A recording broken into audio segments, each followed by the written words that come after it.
কিভাবে আল্লাহ পাকের কাছে মুনাজাত করবেন, কিভাবে মহান মুনিব রব্বুল ইজ্জত ওয়াল জালালের কাছে আপনি আমি দোয়া করব, এই সূরাতুল ফাতিহার মধ্যে আল্লাহ পাক শিক্ষা দিয়েছেন। সূরাতুল ফাতিহার 3টা আয়াতের মধ্যে প্রথম আয়াত, দ্বিতীয় আয়াত, তৃতীয় আয়াতের মধ্যে আল্লাহ পাকের প্রশংসা করেছেন, গুণকীর্তন করেছেন, মহত্ব বরত্বের কথা আল্লাহ পাক 3টা আয়াতের মধ্যে বর্ণনা দিয়েছেন।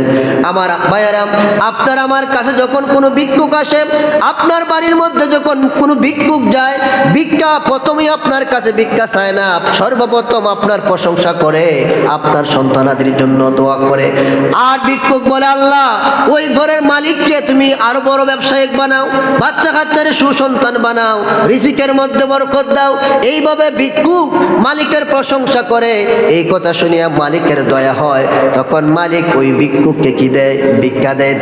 আপনি আল্লাহ পাকের কাছে কিভাবে চাইবেন, আমার আল্লাহ পাক শিক্ষা দিলেন, আলহামদুলিল্লাহি রাব্বিল আলামিন আর রহমানির রহিম মালিকি ইয়াউমিদ্দিন। আলহামদুলিল্লাহি রাব্বিল আলামিন, সমস্ত প্রশংসা করলাম কার? আর জোরে বলেন কার? আলহামদুলিল্লাহি রাব্বিল আলামিন, সমস্ত প্রশংসা আল্লাহর, যিনি বিশ্ব জগতের মালিক। আর রহমানির রহিম, যিনি হচ্ছেন রহমান এবং রহিম।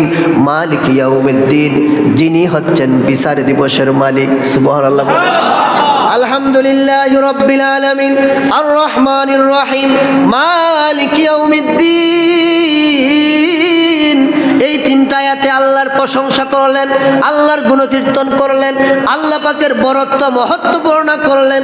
4 নম্বর আয়াতে বললেন, ইয়্যাকা না'বুদু ওয়া ইয়্যাকা নাস্তাঈন। ইয়্যাকা না'বুদু ওয়া ইয়্যাকা নাস্তাঈন।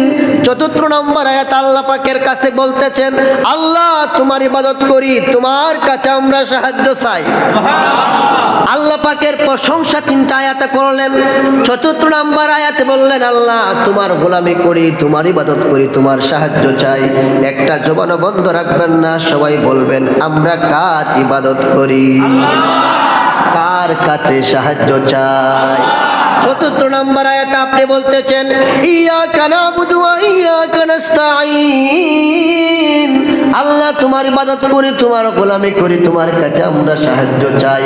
5 নম্বর আয়াতে আপনি আপনার মূল জিনিসটা আল্লাহ পাকের কাছে চাইতেছেন। সুবহানাল্লাহ বলেন। 5 নম্বর আয়াতে আপনি আল্লাহ পাকের কাছে কোন জিনিসটা চাইছেন? 3টা আয়াত আল্লাহর প্রশংসা করলেন। 4 নম্বর আয়াতে আল্লাহ পাকের আনুগত্য বশ্যতা স্বীকার করলেন। 5 নম্বর আয়াতের মধ্যে আপনি বলতেছেন, ইহদিনাস সিরাতাল মুস্তাকিম। আমার সাথে পড়েন, ইহদিনাস সিরাতাল মুস্তাকিম। রব্বুল আলামিন, তোমার প্রশংসা করলাম, তোমার মহত্ব, তোমার গুণকীর্তন করলাম, তোমার ইবাদতের কথা আমরা স্বীকার করলাম, গোলামীর কথা স্বীকার করলাম। 5 নম্বর আয়াতের মধ্যে আপনি বলতেছেন, মাবুদ মেহেরবান, আমাদেরকে তুমি ইহদিনাস সিরাতাল মুস্তাকিম, সরল সঠিক পথে চালাও। 5 নম্বর আয়াতে আল্লাহ পাকের কাছে চাইলেন। 6 নম্বর আয়াত এবং 7 নম্বর আয়াতের মধ্যে সরল পথ কোনটা, সঠিক পথ কোনটা, এটার বর্ণনা আপনি দিচ্ছেন। সিরাতাল্লাযীনা আন'আমতা আলাইহিম গায়রিল মাগদুবি আলাইহিম ওয়ালাদ-দাল্লিন। রব্বুল আলামিন, আমাদেরকে সরল সঠিক পথে চালাও। আল্লাহ ও রব্বে করিম, সরল পথ কোনটা? আমার আল্লাহ বলেন, সিরাতাল্লাযীনা আন'আমতা আলাইহিম, সরল পথ হলো ওইটা যেই পথের মধ্যে তোমার প্রিয়জন চলে গেছে, যাদেরকে আমি আল্লাহ পাক নিয়ামত দান করেছি, সেটাই হলো সরল সঠিক পথ। আল্লাহ পাক আমাদেরকে সরল সঠিক পথে চালাও। যেই পথে তোমার প্রিয়জন চলে গেছে, যাদেরকে তুমি নিয়ামত দিয়েছো, যাদের প্রতি অনুগ্রহ করেছো, দয়া করেছো, তাদের পথে আমাদেরকে চালাইও না। যারা পথভ্রষ্ট, যারা গুমরাহ, তাদের পথে আমাদের আমাদেরকে চালাইও না।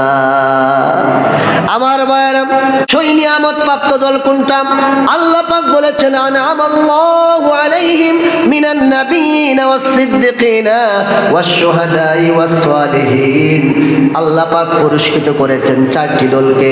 এক নম্বর নবী, সিদ্দিক, শুহাদা এবং আউলিয়া কেরাম সালেহ বান্দাদেরকে আল্লাহ পাক পুরস্কৃত করেছেন। যেই দলের মধ্যে আবু বকর সিদ্দিক রয়েছেন, যেই দলের মধ্যে হযরত ওমর ফারুক, যেই দলের মধ্যে হযরত উসমান জিন্নুরান, যেই দলের মধ্যে হযরত আলী, যেই দলের মধ্যে ইমাম হাসান, যেই দলের মধ্যে ইমাম হুসাইন, যেই দলের মধ্যে রয়েছে জৈনুল আবিদিন, যেই দলের মধ্যে রয়েছে মুসা কাজেম, যেই দলের মধ্যে রয়েছে জাফর বিন সাদেক, যেই দলের মধ্যে রয়েছে হাসান বসরি, যেই দলের মধ্যে রয়েছে গাউসে পাক আব্দুল কাদের জিলানী, যেই দলের মধ্যে রয়েছে খাজা গরিব নওয়াজ মঈনুদ্দিন চিশতি, যেই দলের মধ্যে রয়েছে বাহাউদ্দিন নকশবন্দি, যেই দলের মধ্যে আছে মুজাদ্দিদ আল ফিসানি, যেই দলের মধ্যে আছে আহমদুল্লাহ মাসবান্ডারি, যেই দলের মধ্যে আছে ইমাম ইশকে মোহাম্মদ আহমদ রেজা খান ফাজিল বেরলভী, যেই দলের মধ্যে আছে নিজামউদ্দিন আউলিয়া, যেই দলের মধ্যে আছে শাহজালাল ইয়ামানি, যেই দলের মধ্যে আছে শাহ মুস্তাফা, যেই দলের মধ্যে আছে শাহফরান ইয়ামানি, যেই দলের মধ্যে আছে সৈয়দ নাসিরউদ্দিন সিপাহসালাহ, হলো আহলে সুন্নাত ওয়াল জামাত, যেটাকে আমরা বলি সুন্নি জামাত। দুই হাত তুলে বলে আমরা সেই দলে থাকতে চাই কি চাই না?